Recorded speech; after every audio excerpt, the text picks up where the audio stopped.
Hello दोस्तों, नमस्कार। YouTube की HP math by RP channel पर आपका हार्दिक स्वागत है। पिछली वीडियो में हम लोग अवर्गीकृत आंकड़ों का और अवर्गीकृत परंतु सारणीबद्ध आंकड़ों का समांतर माध्य गणना हम सीख चुके हैं। आइए आज उन्हीं का प्रयोग करते हुए अभ्यास 3B के प्रश्नों का हल करना सीखते हैं। पहला प्रश्न है, किसी कक्षा के 5 शिक्षार्थियों ने गणित की परीक्षा में क्रमशः 40, 50, 68, 70, 72 अंक प्राप्त किए। प्राप्तांकों का समांतर माध्य ज्ञात कीजिए। देखिए हम लोग पढ़ चुके हैं क्या होता है। समांतर माध्य बराबर होता है सभी पदों का योग, सभी पदों का योग बटे पदों की संख्या। अब सभी पदों का योग करना। देखिए सभी पद यही सब दिए हुए, ये सब क्या है, पद हैं। पहला पद, दूसरा पद, तीसरा पद, चौथा पद, पांचवा पद। इसी को बताया गया था इस तरह से, सिग्मा यक्स बटा यन। ये सिग्मा यक्स क्या है, x1 plus x2 plus x3 plus इसी तरह से यक्स यन पदों तक है, इसलिए यन का इसमें भाग दे देंगे।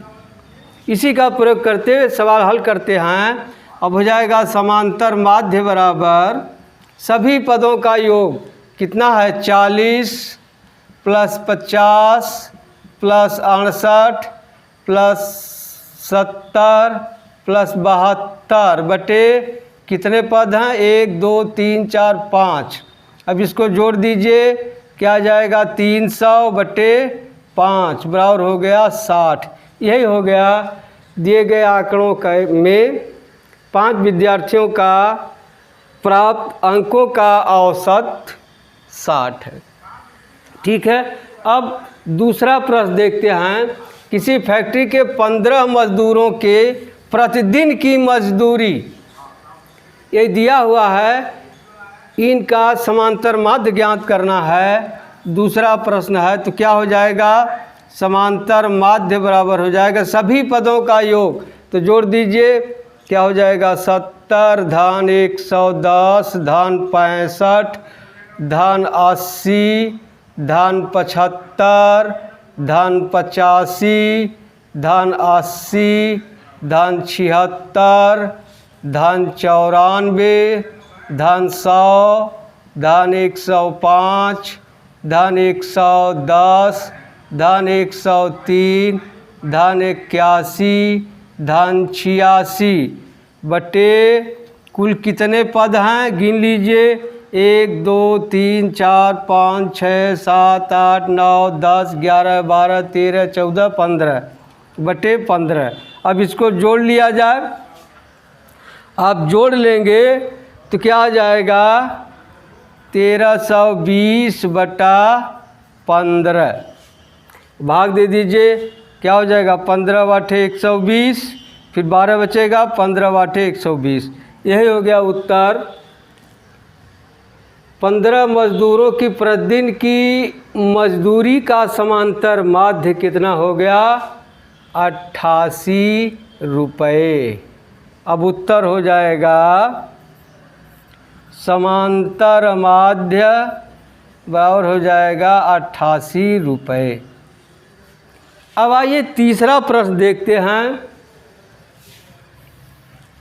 तीसरा प्रश्न है, देखिए यह आंकड़ा है, अवर्गीकृत है लेकिन सारणीबद्ध है। तो इसके लिए आपको बताया गया है, क्या करते हैं, यहाँ लिख लेते हैं पद, इस तरह से यहाँ लिख लेते हैं बारंबारता। पद को यक से प्रदर्शित करते हैं, बारंबारता को यप से, इस तरह से। अब लिख लिया जाए, पद क्या है, 4 बारंबारता 3, पद 6 बारंबारता 4, पद 8 बारंबारता 2, पद 10 बारंबारता 2, पद 12 बारंबारता 6, पद 14 बारंबारता 8। अब इसके लिए आपको सूत्र बताया गया था क्या समांतर माध्य बराबर सिग्मा एफ एक्स बटा सिग्मा एफ, या इसी को यन से भी लिखते हैं। अब क्या करेंगे, एफ और एक्स का गुणा करेंगे, क्या लिख देंगे, पद गुणे बारंबारता।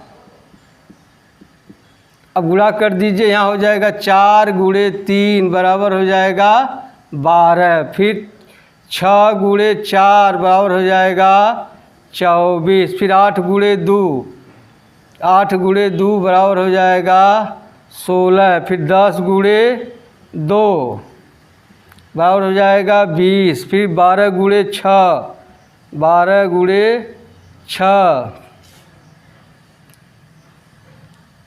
12 छाक 72, फिर 14 गुणे 8 बराबर क्या हो जाएगा, 8 चौके 32, 8 का 8 3 11, 112। आप इसी को जोड़ लीजिए। अब बारंबारता का योग यहाँ क्या हो जाएगा, 3 4 7 2 9 2 11 6 17 8 25। अब इसको जोड़ लीजिए, देखिए इसी को लिखते हैं सिग्मा एफ एक्स। अब जोड़ लीजिए, एक कौन सा सवाल है, तीसरा सवाल है ना। अब जोड़ लीजिए, क्या हो जाएगा, 2 4 6 6 12 2 14 2 16, फिर हो जाएगा 1 1 2 2 4 1 5 2 7 7 14 1 15 और 1 1 2 256 हो गया। अब हो जाएगा समांतर माध्य बराबर क्या, सिग्मा एफ एक्स बटे sigma F. Sigma F x बराबर कितना निकाल लिए, 256 बटे सिग्मा एफ बराबर कितना है, 25। अब 25 का भाग दे दीजिए। क्या करेंगे, 25 का भाग दे दिए तो आ जाएगा 10.24। यही उत्तर हो गया। आंकड़ों का समांतर माध्य क्या हो गया, 10.24। अब आइए चौथा प्रश्न देखिए। चौथा प्रश्न है, एक सारणी दी गई है विद्यार्थियों की ऊंचाई और उनकी बारंबारता में। तो क्या करेंगे आप, पहले ले लेंगे शिक्षार्थियों की ऊंचाई, शिक्षार्थियों की ऊंचाई किसमें, सेंटीमीटर में, ये हो जाएगा। फिर यहाँ लिख लेंगे बारंबारता।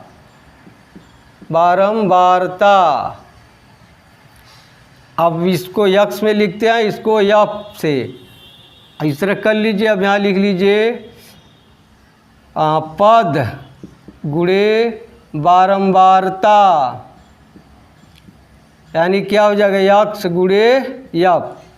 अब लिखिए, देखिए क्या है, 140 है और बारंबारता 3 है, फिर 147 है, बारंबारता 4 है, फिर 148 है, बारंबारता 5 है, फिर 149 है, बारंबारता 6 है, फिर 150 है, बारंबारता 10 है, फिर 151 है, बारंबारता 7 है, फिर 154 है, बारंबारता 5 है, फिर 158 है, बारंबारता 4 है, फिर 159 है,